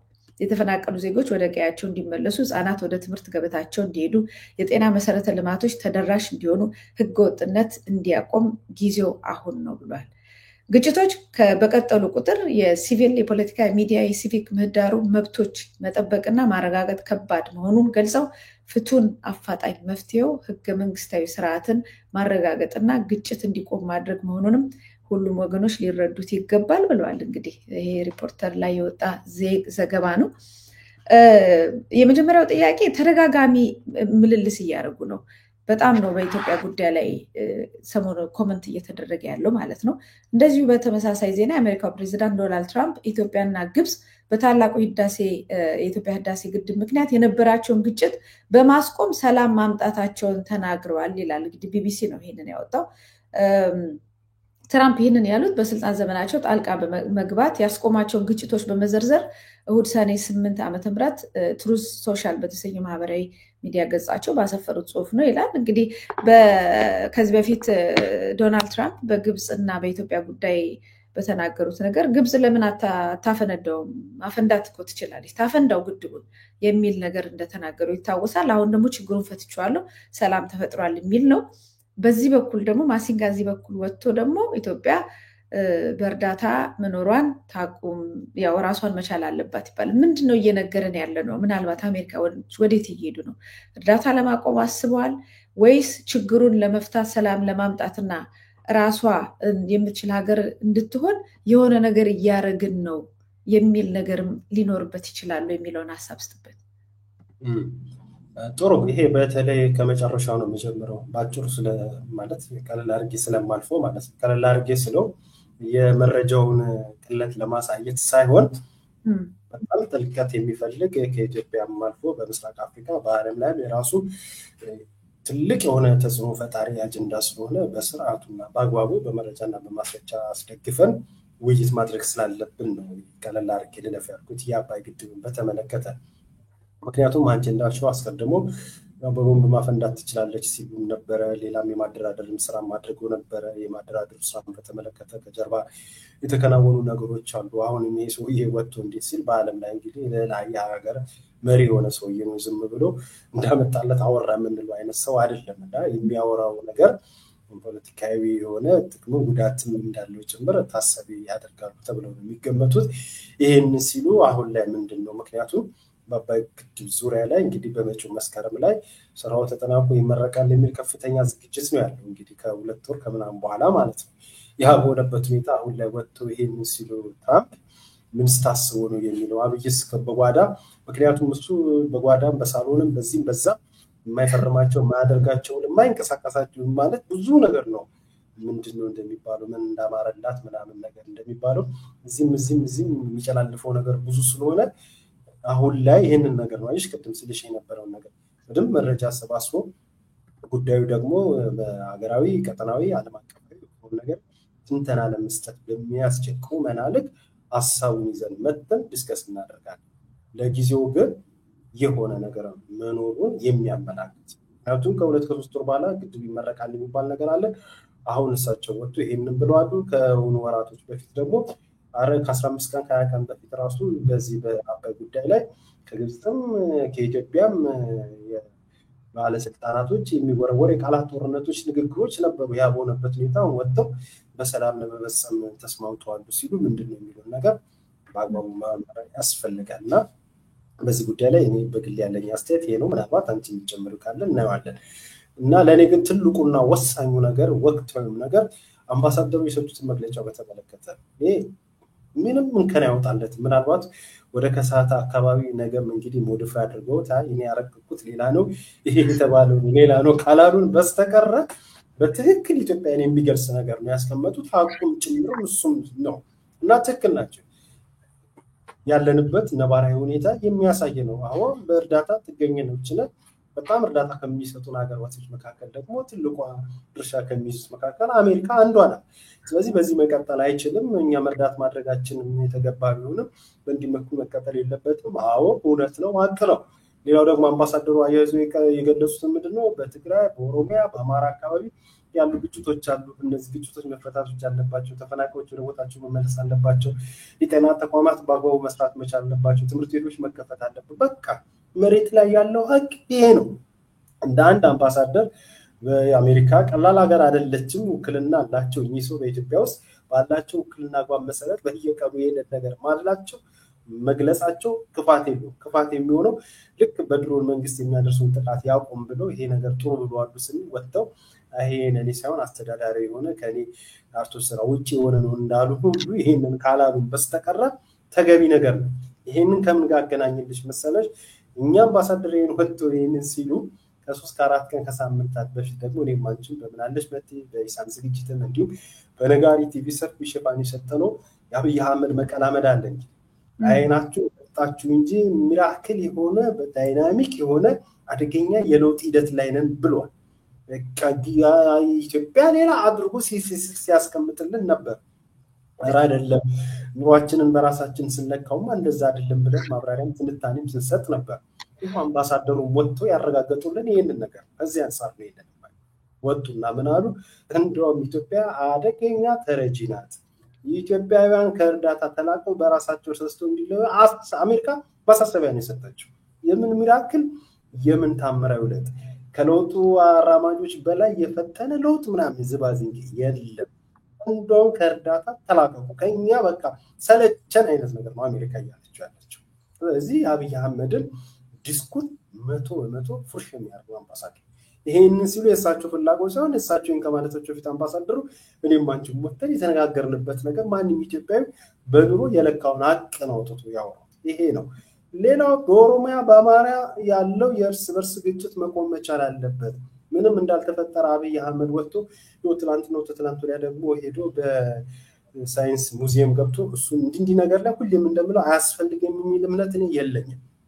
ቅድሚያ ፕራዮሪቲ መሰጠት የቱን የሚገባው የሚል ካልሆነ በስተቀር ልክ ከዛ አንፃር ወጣና ቆሞ የአርቲፊሻል ኢንተለጀንስ ጌሙን ምናምን ሲጫወት ምንም እንዳልተፈጠረ አድርጎ ያሳየናል። እሱ ያንን ሲጫወት ጌሙ ግን በኦሮሚያ በአማራ ከግራና ከቀኝ አለ የሚባሉ ከባድ መሳሪያዎች እየተጣሉ ጦርነት ሁሉ እየተከናወነ ነው ያለው። ሰውየው አምባሳደሩም ያሉት ይሄንን ጦርነት ይቆም ነው ያሉት። በዚህ ምክንያት ትምህርት ቤቶች ተዘግተዋል። በሚሊዮን ተማሪዎች ከትምህርት ገበታ ውጭ ሆነዋል። የጤና ተቋማት ተገቢውን ጤና አገልግሎት ለህዝብ እየሰጡ አይደለም። በዚህ ምክንያት ህይወት እየተቀጠፈ ነው ያለው። አምባሳደሩ ይሄን ነገር መፍትሄ አብጁ፣ ራባችሁንም እርዳታችሁንም ራሳችሁ ቻሉ ሲሉን ነው ማሳሰቢያ የሰጡትና ተገቢ ወቅታዊ የሆነ መግለጫ ነው የሰጡት። የኔ ጥያቄ ግን እንደው አሁንም ወጥተው ይሄ ከኔ አግባቦች ወጣ መግለጫ ነው አይበሉን እንጂ እሳቸው ባይሉትም ግን ያው ኑሯችን ይሄ ስለሆነ አሉት አላሉትም ምንም የሚለውጠው ነገር የለም። ዋናው ነገር ግን ሁላችንም የምንስማማበት እንዳገዛው ስርዓት ይደረስብን በደልና ሰቆቃ እንደ ሀገር እኛ ከምንለው ይሄንን ሰቆቃ የሚጋራው ማህበረሰቡ እንዳለ ሆኖ አሜሪካ አጋዥ ኃይሎችን በገንዘብም በፖለቲካም ምንም እንዲተገለን ምን ነው ነገር አይደለም። ይሄ የዓለም አቅም ጭምር ስለሆነ ማለት ነው። ልክ እንደዚህ አጋዥ አካሎች ደግሞ ችግሮቻችን ሲረዱልን ደስ ይለናል። እነሄንን ተረድተው በዚህ ልክ ይሄን መግለጻቸው እኔ አግባብም ትክክል ነው። የአብይ አህመድን የባለፈው ሳምንት ተከታታይ ዲስኩርን ፉርሽ ያደረገ ዲፕሎማት ናቸው እነዚህ ሰዎች። በዲፕሎማቲክ ቋንቋ ለአብይ ሁሉ መልስ የሰጡት ነው የሚመስለው ተጠረጣ። ብዙ ጊዜም እኮ እነዚህ ዓለም አቀፍ ተቋማት ራሱ በዩናይትድ ኔሽን ውስጥ ያሉት እኮ ያለውን የረሃብተኛ ለከባድ ችግር ይሄን ያህል ህዝብ ተዳርጓል፣ እኛ ራሳችን ከአቅማችን በላይ ነው እያሉ እኮ በአደባባይ ወጥተው ተናግረዋልና ይሄኛውን እንደ አንድ ሐሳብ እንደ አንድ መረጃ እናየዋለን። ግን ያው ከአሜሪካ መንግስት ከመምጣታቸው አንፃር ራሳችሁን ቻሉ የሚለው ነገር ነው ደግሞ ትንሽ አስፈሪ ሊሆን ይችላል። እኛ አሁን ራሳችን የምንችልበት ሁኔታ ላይ አይደለንም ያለነው። በዚህ ላይ ብዙ ቤተመንግስትና ሽርሽሮች የምንሰራ ሰዎች ነን። እንዴት አድርገን ነው ራሳችንን የምንችለው የሚል ጥያቄ ነው የሚመጣውና የሆነ ጫና ለማሳደር ያው ትራምፕ ታውቃለህ የሚፈልገውን ነገር የሚያደርግ ነውና ለምንድን ነው እኛ እዚህ ቁጭ ብለን ለኢትዮጵያ ምን ትሰጠናለች ለምን እንሰጣታለን ምናምን ብሎ የሆነ ቀን ሊያቆመው ይችላል። በዛ ሁኔታ ግን ይህንን ነገር አስቦ ተራማጅ የሆነ አስተሳሰብ ይዞ እያስተዳደረ ያለ አካል የለም። ኢትዮጵያ ካዝኗ ባዶ ነው እና እሱ ነው የሚያሰጋው። ከዚህ ምናልባት ከዚህ መረጃ በኋላ የሚመጡት ውሳኔዎች ደግሞ ከአሜሪካ ሊያሰገን አይገባም ወይ የሚል ነው አንደኛው እንድናነሳው የፈለኩት ጥያቄ ነበር። ወደ ሌላ መረጃ ሀሳብ ሰጥበታል። በደንብ ያሰጋል እንጂ ቅድም እኮ አልኩኝ እኮ አሁን ባልሽው ባንቺ ጥያቄ አግባብ መሰረት ጉዳዩን ትንታኔ አልሰጠውበት ይሆናል እንጂ አብይ ሌላ ዓለም ላይ ነን ያለነው ብሎ ወጥቶ አወራ። ያለበት ሁኔታ ሌላ ነው። በቢሊዮኖች የሚገመት ቤተመንግስት ግንባታ ላይ ነው። በቃ እኮ እንደዚህ ነገር ላይ ያለ ሶ እንግዲህ በዚህ ደረጃ ካላችሁ አንድ እንግዲህ በዲፕሎማሲ ቋንቋ ነው የሚናገሩት ይሻሉ አይደለ እንተዋለን ከሚል ራሳችሁን ጨምሩ። ምክንያቱም እዚህ ደረጃ ደርሳችኋል። የመሰረታዊ ፍላጎትን ስታሟይ እኮ ነው በቢሊዮን ደረጃ ቤተመንግስት የምትገነቢው እኮ የጤፍ የዳቦ የስንዴ ምናምን ጥያቄ አሟላሽ ማለት ነው። አሜሪካ ግን ምን አለችን በአሜሪካኛ ቋንቋ እኔ እስከሚገባኝ ድረስ በአማራ በትግራይ በኦሮሚያ ጦርነት ላይ ናችሁ፣ ተማሪዎች ትምህርት ገበታ ጤና ተቋሙ ምኑ ይሄ ሁሉ ሁኔታ ምስቅልቅል ነው ያለው። ትልቁን እርዳታ የምንሰጣችሁ እኔ ነኝ። ይሄ በሆነበት ሁኔታ ግን እናንተ የምትሉኝ ይሄ ነው። ይሄንን ካላችሁ ደግሞ እርዳታን ራሳችሁን ትችላላችሁ አቆማለሁ ብሏል። ስለዚህ ነገ ተነገ ወደ አሜሪካ ተነስታ ይሄ በጣም ይሄ እርዳታ የሚያስፈልጋት ሀገር አይደለችም። ምክንያቱም በቢሊዮን የሚገመት ቤተመንግስት ነው። በአዲስ አበባ ብቻም አይደለም እኮ የክልል የኦሮሚያ መንግስት ራሱ እኮ በቢሊዮን የሚገመት እኮ ቤተመንግስት እየገነባ ነው ያለው። ቁንጡ የሆኑ መናፈሻዎች ምናምን ዳቦ ቤቶች ሌላ ሆስፒታሎች ምናምን እኮ አይደለም። ባህር ዛፍ መንገድ አስፋልት ቢሊዮን ዶላሮች ወጥቶ እየተገነቡ ነው ያሉት። ሶ እንግዲህ ሲተርፍሽ ነው ይሄን ነገር አይደል የምታደርጊው። መሰረታዊ ነገሮች ስታሟይ ነው ወደዛ የምትሄጂው። ስለዚህ አሜሪካ እርዳታ አልሰጥም እና ይሄንን አሟልተሻል ኢትዮጵያ ብላ ነገ በእንዲህ መልኩ ላለመምጣቷ ምንም ማስተማመኛ ነገር ሰውየው ደግሞ እያየ ነው። በየቀኑ በየሰዓቱ በየደቂቃው አደገኛ ውሳኔ እየወሰነ ዓለምን ይሄው የጉዞ እቀባም እኮ ከሚጣለባቸው እኮ 33 ተጨማሪ ሀገራት እኮ ኢትዮጵያ አንዷ በረቂቁ ላይ ተካታለች። ነገ ተነገ ወዲያ እኮ ልክ ባለፈው በኢሳል ላይ የሚሰራ ነው ካንቺ ጋር ባይሆንም ኤርትራም እንዲህ 11 አፍሪካ ሀገራት እቀባ ተጣለባቸው ብለን እንደሰራ ነው ሁሉ አሁንም ኢትዮጵያ እቀባ ሊጣልባት ነው። ነገ ደግሞ የእርዳታ እቀባ ሊጣልብን ይችል ይሆናል። ግን ቅድም አንቺ እንዳልሽው ግን ሪል ህይወታችን ግን አሜሪካም እንዳለችው ጦርነት ላይ ነን፣ ራብ ላይ ነው እኔም አንቺም የምናውቀው። ስለዚህ በጣም አስቸጋሪ ሁኔታ ውስጥ ነው ልንገባ የምንችለው ለማለት ፈልጌ ነው። ልክ ነው። አሁን ባልከው መሰረት ግን በብዙ አቅጣጫ በችግር ላይ ብንሆንም ያለ ነው። ያው ፕሮጀክቶች በየጊዜው የቅንጦት ፕሮጀክቶች እየተመረቁ ነው። የሰሞኑን እንግዲህ ኬኛ ቤቨሬጅ የሚባለው ቢራ ፋብሪካ ነው። በቀደም በወጣው ዜና ላይ ምንድነው የሚለው በአመት 3 ሚሊዮን ሄክቶሊትር ያመርታል ነው የተባለው የኬኛ ቢራ። ሌላው ከኦሮሞ የኢኮኖሚ አብዮት ከ5ቱ ግዙፍ ፕሮጀክቶች አንደኛው የሆነው ኬኛ ቤቨሬጅ አክሲዮን ማህበር በአመት 3 ሚሊዮን ሄክቶሊትር እንደሚያመርት የገለጸው ኬኛ ቢራ ለገበያ ቀረበ የሚል ነው እንግዲህ ዜናው የወጣው። ይህም ባለፈው ግንቦት 30 የኦሮሚያ ክልል ምክትል ፕሬዚዳንት አቶ አውሎ አብዲ በኬኛ ቢራ ይፋ ማድረጊያ ስነስርዓት ላይ ባደረጉት ንግግር የኦሮሞ ኢኮኖሚ አብዮት 5ቱ ግዙፍ ፕሮጀክት ውጤታማ መሆናቸውን በማስታወስ ኬኛ ቤቨሬጅ ፕሮጀክት እንዳይሳካ ጫናዎች ቢደረጉም ተጠናቆ ለምርቃት በቅቷል ብሏል። እንግዲህ የተወሰኑ ቪዲዮዎችንም ኤዲተራችን ቢያስገባልን መርሃ ግብሩን በተወሰነ ደረጃ ልናየው እንችላለን። ይሄ ነው መርሃ ግብሩ። ይቅርታ በትልቅ ሁኔታ ነው።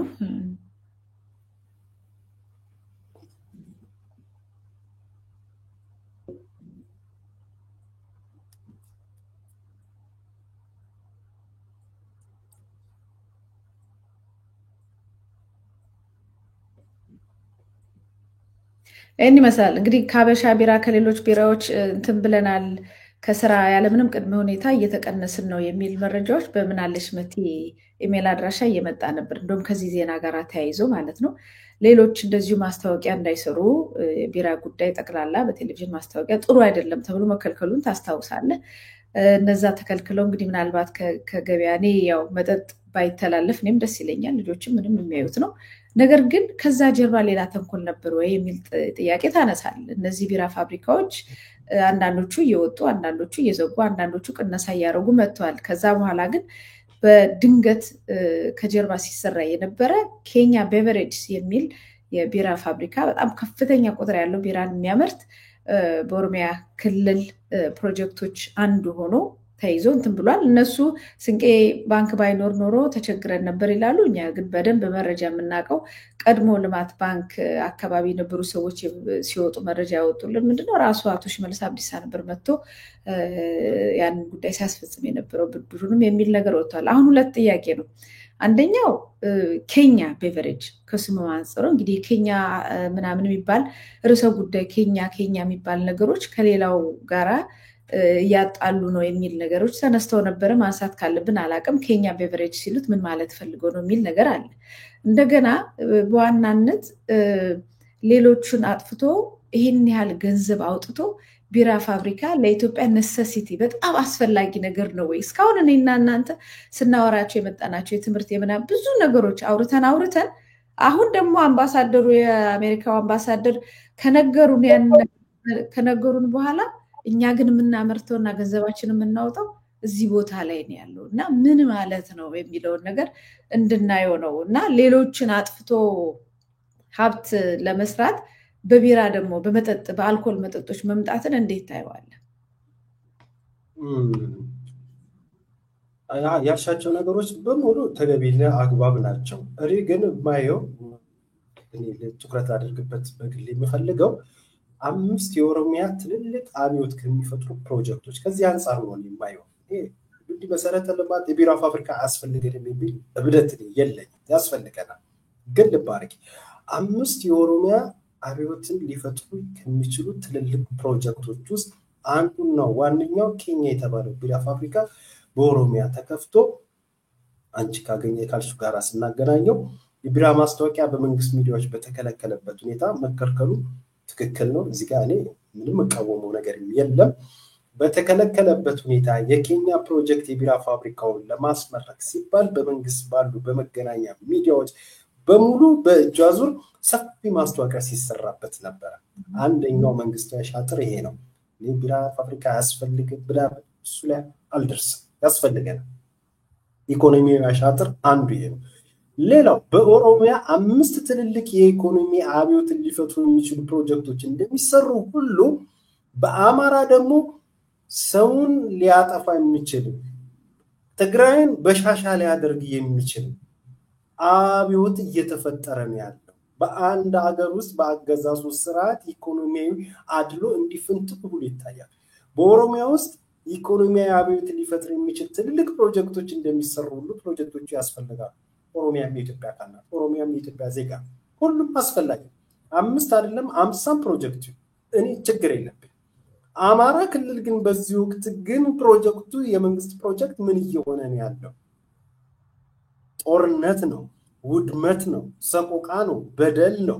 እሺ አድሏዊነት ከፌደራል መንግስቱ በክልሎች መካከል ያለው የኢኮኖሚ አድሏዊነትና ኢኮኖሚያዊ አሻጥር ነገ ተነጎዲያ የአገዛዙ ስርዓት የኢኮኖሚ የፖለቲካም የበላይነትን ብቻ አይደለም ኦሮሞ መሪ ብልጽግና አስተዳደር ነው ያለው። ይሄ ለወዳጅም ለጠላትም ግልጽ መሆን መቻል አለበት። መሰረቱ ደግሞ ኦሮሚያ ክልል ሽመልስ አብዲሳ ይኸው ኬኛ የኛ የሚሉት ፖለቲካቸው ሌላ ነገር አይደለም። ፖለቲካዊ የበላይነታቸውን በዚህ ሙን በዛም ለሚያዝና ሌላውን ለማስጠቃት ኦሮሞ ጠል ምናምን ነገር ያሸማቀቀ ይሄንን ነገራቸው ለማስጠበቅ ጥረት ያደርጋል። ፖለቲካዊ የበላይነትን ብቻም ሳይሆን ኢኮኖሚያዊ የበላይነትን መፍጠር አለብን ሲሉ አብዮት የኢኮኖሚ አብዮት በክልላቸውና በአካባቢያቸው እየፈጠሩ ነው ያሉት። የአንድ ሳንቲም ግንባቸው ሆኑት አስተዳደሮች ኦሮሚያ ክልልና ፌደራል አስተዳደሮች። ይሄ እኮ ኦሮሚያ ነው እና ኦሮሚያ ነው አማራ ክልል ትግራይ ምን አግብቶት ነው ሊል የሚችል እኮ ያሳም ምስኪት ሰው ሊኖር ይችል ይሆናል። እንደሱ አይደለም። የአንድ ሳንቲም ግልባጭ ናቸው ሁለቱ።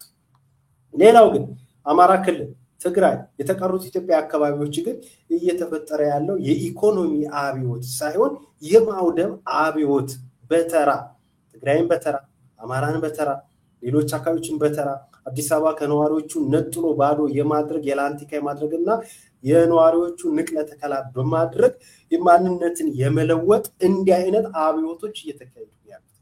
ጥያቄው ነው መጠየቅ ያለበት ማንም ባለ ህሊና 5 ፕሮጀክት አይደለም ከዛ በላይ ፕሮጀክት ኦሮሚያ ክልል ይሁን ይደረግ ያስማማል። በዛው ልክ የፌደራል መንግስቱን የበላይነትን የያዘው የኦሮሚያ መሪ ብልጽግናው መንግስት በሌሎች አካባቢ የሚካሄደውን የጦርነት አብዮትን ገጥቶ የኢኮኖሚ አብዮትን ሊፈጥር ያልቻለበት ምክንያት የጦርነት አብዮትን እየቀሰቀሰ አሁን የአማራ ክልል በአንድ ምክንያት የሆነ መፍትሄ ቢያገኝ ደግሞ ቤኒሻንጉል ጉራጌ ሌላ ነገር እየሄደ ያው ደቡብን በደንብ ጉራጌውንም በደንብ እንደሱ የሆነ ነገሮች ማስረጃ ነገሮች አሉ። ይሄ ነው እየሆነ ያለው።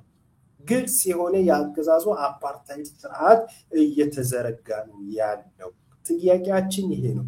እኩልነት፣ ፍትሃዊነት የተረጋገጠበት የኢኮኖሚ ስርዓት መመስረት መቻል አለበት። ኦሮሚያን ሌላ አምፓየር አድርገሽ ሌላ ዓለም ፈጥረሽ የተቀሩትን አካባቢዎች ባዶ ብታደርግ ልካው እንደሚሆነው በጦርነት ብታወድሚው እንደ ሀገር የተረጋጋ ሀገረ መንግስት አይኖርም፣ የተረጋጋ ማህበረሰብ አይኖርም፣ የተረጋጋ ኢኮኖሚ አይኖርም። እኔ ከዚህ አንግል ይሄ ነገር መታየት መቻል አለበት የሚል እምነቴ።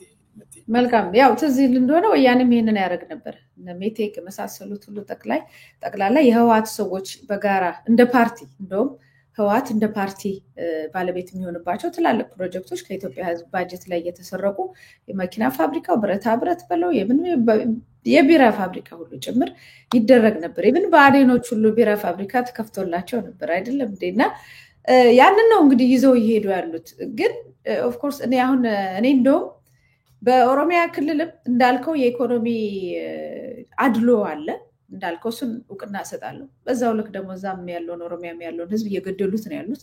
ግን ያናቃለን የሚሉት ግን ይኸው ለአንተ ብለን እየሰራንልህ ስለሆነ አብረህ ከኛ ጋር አቆም የሚሉትን ማባቢያም ነው። ግን ብሩንና ሀብቱን ግን የሚወስዱት ጥቂት የብልጽግና ሰዎች እንደሆኑ በደንብ የሚታወቁ የኦሮሞ ብልጽግና ሰዎች። እንደሱም ሆኖ ለህዝቡ ቢያስቡለት ኖሮ አሁንም እንደው ዝም ብለን በኦሮሚያ በኩል ይሰራ ምንም ነገር ይሰራ። ቢራ ፋብሪካ ነበር በዚህ ሰዓት። አሁን እኔ የኦሮሚያ ቢራ ፋብሪካ አይኑር ብዬ እብደት ውስጥ አልገባም ብላል። እብደት አይደለም ወይ በዚህ ሁሉ ችግር መሃል የቢራ ፋብሪካን ማስመረቅ ማለት ነው? ትምህርት ቤት ዘግተህ ጦርነት እያወደምክ ሁሉንም ክልል ራሱ ኦሮሚያንም እያወደምክ ቢራ ፋብሪካ ይህን ያህል ገንዘብ ወጪ ተደርጎበት መስራት በራሱ እብደት አይደለም ወይ ነው? በዚህ አይደለም እንዴ? አየሽ አላያዝነውም አላገናኘነውም። በክልሉ ምን ብለናል? ከያዝነው እኮ መልስ ያለው ጥያቄ እኮ ነው። ክልሉ በሜጋ ፕሮጀክት የታገዘ የስንዴ ልማት ላይ ነው ያለው። በአፍሪካ ከግብጽ ቀጥሎ የሚበልጥ አንደኛ ነው ሶስተኛ ነው ብሎ የሚታበዩበት ትልቁ የስንዴ ልማት ፕሮጀክት የግብጽ ያለው ከዛ ነው። ትልቁ የስንዴ ፐርፐዙ ደግሞ ይሄ ነው። አይሽ ትልቁ አልሚ ከተማ የሆነ በትራክተር እየተሰጠ እሱም ላይም እኔ በራሴ ነጋሪ ቲቪ ላይ የሰራሁት ፕሮግራም ስላለ እሱ ወደሱ ተመልካቾች እንዲያመጡ ይፈልጋል።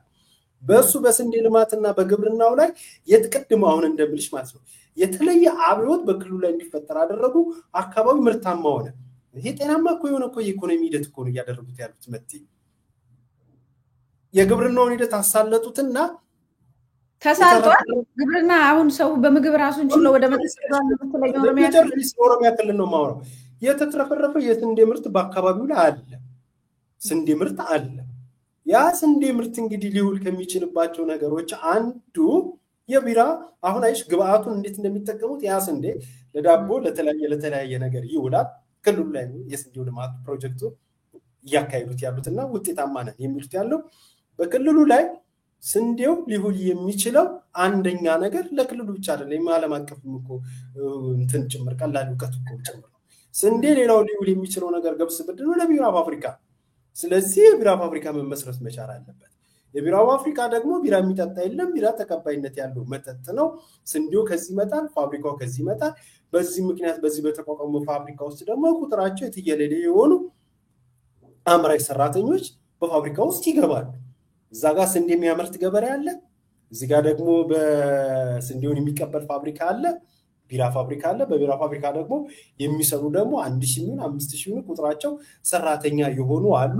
ግብርናውን በዚህም እያደረጉ እንዲያሳለጡት ነው። በዘመናዊ መልክ ደግሞ እዚህ ቢራ ፋብሪካ እየመሰረቱ ነው ያሉት።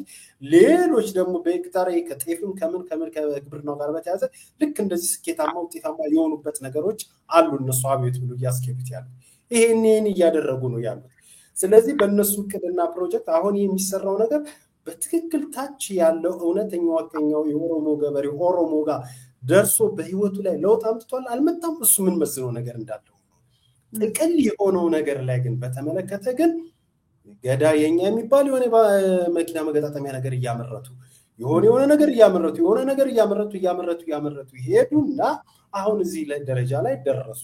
ይሄ ነገር ማድረጋቸው እኔ በራሱ ቅድም እንደነገርኩሽ ስህተት ነው የሚል አስተሳብ አላነሳም። ቅድም አንቺ ስትይ ከነበረው ነገር ጋር ልምጣለሽ። አብይ አህመድ ትግራይ ውስጥ ጦርነቱን ካካሄደ በኋላ እና ያን ነገር ካደረገ በመንግስት ሚዲያ አደባባይ ላይ ወጥቶ ያለው ምንድነው? መቀሌን ትግራይ በሻሻ አደረግናት ያለው። ድዩማጅ በሻሻ አንቅድም ብለሻል። ያን የነበረው አገዝ ልክ እንደዚህ ፋብሪካውን ሲሚንቶ ፋብሪካውን መሰቦ ምንለው አፍሪካ ሲሚንቶ እኮ ነበር እኮ የሆነ የሆነውን ነገር አድርገው እዛ እንዳለ ያ ነገር ሆነ ሀቅ ነው አብይ ስላሉ ማለት እዛ የሆነ ነገር አለ የኢኮኖሚ ባላንስ እንዳገር አልፈጠር የማህበራዊ ትስስሩም ኢኮኖሚ መረጋጋቱም ያን ነገር ሊያመጣ አልቻለም ግጥ ደግሞ እዛ ያለው ያንዳንዱ ትግራይያን ግን ህይወቱን ለውጦታል አልለወጥም ሌላ ሚዛን አስቀምጠን የምንመረምረው ሐሳብ ሊሆን ይችላል ያመኑ ስላወቀ እና አብይ አህመድ ወጥቶ በሻሻ አደረግናት የሚልሽ ለምንድን በቃ ድምጥ ማጣት ፈተን አጫውነን ነው ይላልሽ እኔ ደግሞ ነገ አማራው ደግሞ ተነስቶ ኦሮሚያን በሻሻን አደረግናት ኦሮሚያን ባህር ዳርን አደረግናት እንዲህ ሳይሆን መደረግ መቻል አለበት ሁሉም በየተራው እየመጣ የሆነን ቦታ እየሄደ እያወደመ አኩሎንን የሚል ነገር ሳይሆን ሰዓተ መንግስቱን ያዘው ማከላዩ መንግስቱ ኦሮሞ መር ብልጽግና የሚባል ነው ነገም ተነጎዳ ሌላ ማካል ሊመጣ ይችላል በእኩልነት ፍትሃዊ የሆነ የኢኮኖሚ ድልድልና ስራን በመፍጠር እንደ ሀገር ሁላችን የምናርግበት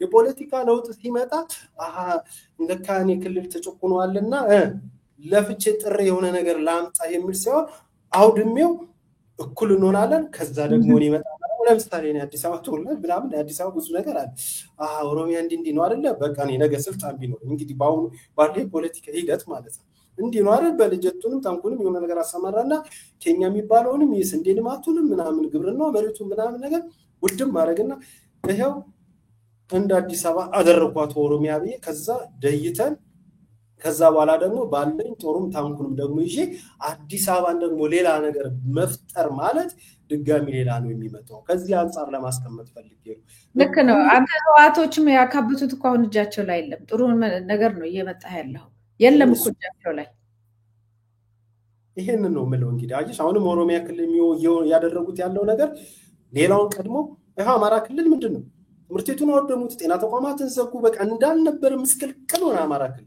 የትኛው ሜጋ ፕሮጀክት ስናይ ነው ያው ይቀድም ስናይ ጎንደር ዩኒቨርሲቲ በራሱ ያለ ጥሩ ነው ይሁን እንግዲህ እሱ ምን አጠቀመታ አለው ቀድም እንዳልሽው ድንገመግመው ልናየው እንችላለን አሁን ኦሮሚያ ክልል ከኦሮሚያ ፕሬዝዳንት ባለፈው በፌስቡክ በምንም ሳጋራ ነበርኩ በብዙ የሚቆጠር እኮ ለገበሬዎች እኮ የትራክተር ስጦታ እኮ ሲሰጥ ነበር እኮ እንዲያርሱ ለገበሬው ትራክተር ሲሰጥ ነበር አማራው አይደለ ትራክተር ሊሰጠው ደቡብ አይደል ትራክተር ሊሰጠው ሌላው አካባቢ ትራክተር ተሰጥቶ ተረስ ተብሎ ስጦታ ሊሰጠው እኮ አይደለም እኮ በሬውን አጥምዶ የሚያርስበት ሁኔታ ላይ አይደለም መቲ ያማራ ገበሬ በቀደም እኮ ወጥቶ እኮ እኔና አንቺ በሰራነው ፕሮግራም ላይ እኮ የዛሬ ሳምንት ዓርብ ዕለት ምን ሰርተናል በቂ ማዳበሪያ ያላገኘንም በሚመጣው ሁኔታ ላይ ልንቸገር ነው ስለዚህ ግብርና ምርት ላይ ላምረት የምችልበት ሁኔታ ላይ ማዳበሪያ ማግኘት አልቻልኩም የሚል ያማራ ገበሬ እዚህ ያለ የተትረፈረፈ ስንዴ የሚያመርት ገበሬ አለ ከዚህ አልፎ ተርፎ ደግሞ በቃ ስንዴውን እናርጉ ቢራ ፋብሪካ ይከፈል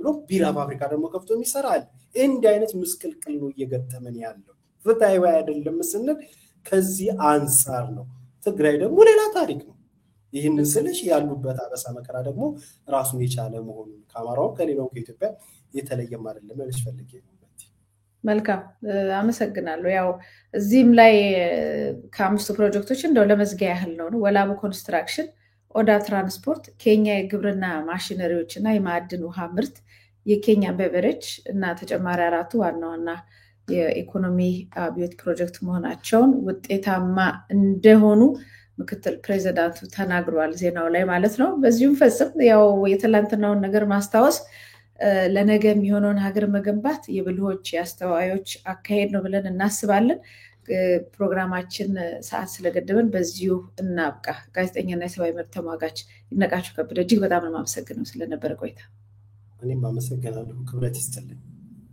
ተመልካቾቻችንና አድማጮቻችን ስትከታተሉት የቆያችሁት የዛሬው ምን አለሽ መቲ ፕሮግራማችን ነው እንግዲህ ከይነቃቸው ጋር የነበረን ቆይታ ይሄ ይመስላል መረጃዎቻችንን ወስዳችሁ ለሚገባው አካል በተለይ በቴሌቪዥን በኢሳን ቴሌቪዥን ኢትዮጵያ ላይ የሚያዩ ሰዎች አንዳንዶቹ መረጃው ያልደረሳቸው ሁሉ አሉ እንድታካፍሉ አደራ እንላለን በተጨማሪ ግን ሐሳቦችን መረጃዎችን እንደተለመደው እንዲሁም አስተያየቶችን በምናለሽ መቲ @gmail.com እንድትልኩልን አደራ እንላለን ያስተናግድኳችሁ መታሰቢያ ቅጸላ ነበርኩ ዳግም እስከምንገናኝ ሰላም ቆዩ